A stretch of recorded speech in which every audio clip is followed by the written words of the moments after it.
10 বছরের মুসলমান বাড়ির ছেলে প্রতি শুক্রবার করে লুঙ্গি পরে, পাঞ্জাবি পরে, মাথায় টুপি পরে, কোথা যায়? মসজিদে যায়। ওকে ডেকে আপনি প্রশ্ন করুন, আরে করিম কোথায় যাচ্ছিস? বলে মসজিদে যাচ্ছি। কেন যাচ্ছিস? বলে নামাজ পড়তে যাচ্ছি। শুক্রবারটা যেতেই হয় না? শুক্রবারটা যেতে হয়, ওদের নিয়ম আছে তো।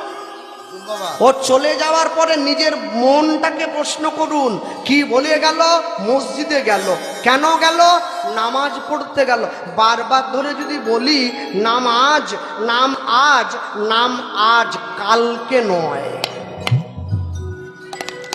আজ থেকে নাম করতে হবে। একটা 10 বছরের ছেলে হয়ে আজ থেকে নাম করছে, তাই তার নাম নামাজ। হিন্দু বাড়িতে একটা 80 বছরের বয়স্ক মানুষ, তাকে তুলসীর মালা পরতে বললে সে অজুহাত দেয়, আমি এখনো অনেক দিন বাকি আছে, পরে পরিয়ে নেব। কেন? তোমাকে 59 থেকে মুখ্যমন্ত্রী লিখে দিয়েছে তুমি 100 পর্যন্ত যাবে, এ গ্যারেন্টি তুমি পেয়েছো কোথা?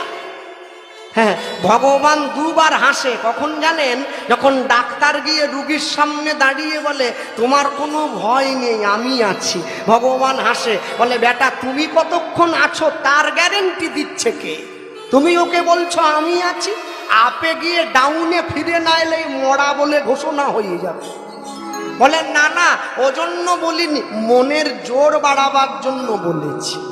আর একবার ভগবান হাসে, কখন না যখন দু ভাই ফিতে ফেলে জায়গা ভাগ করে, তোর 5 কাঠা আমার 5 কাঠা। ভগবান বলে জায়গা তো তোর 3.5 হাত, তুই ভাগ করছিস কি রে?